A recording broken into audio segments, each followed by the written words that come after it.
She also talked about nabully daw siya sa eskwela. Sa eskwela, Uh-huh. oo. 24/7 ang pambubuli ngayon. And she was bullied that way in school.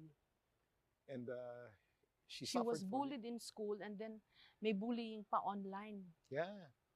Yung pambubuli online, Jessica, I was watching her very closely. Basehan ko yan whether magre-relapse o hindi. Kasi yung Guess the Bill challenge niya, grabe ang bullying sa kanya noon eh. First of all, that was so unfair kasi that was a marketing ploy. I think it's gonna be 120,000. So I want to clarify again, it was a joke. We didn't pay that. It was my friend's birthday and her agency treated us to a dinner. At first kasi she was called out by a website and calling her out na you're privileged, dapat alam. It was a marketing gimmick. Kinuha sila. Pero hindi mo na maipaliwanag yan pag binabash na siya eh. And then she got so bashed for it. And then, pinapanood ko siya, sabi ko, it might trigger her pagiging bipolar. It might get her depressed.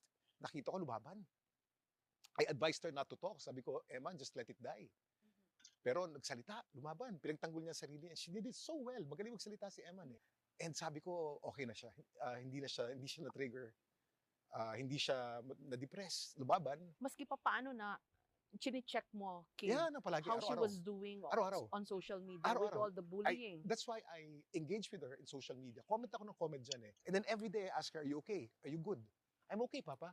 Ganyan palagi. I'm good. All good, Papa. Yan ang code namin. Are you good? All good, Papa. But she was not good. Kinakain pala siya noon eh.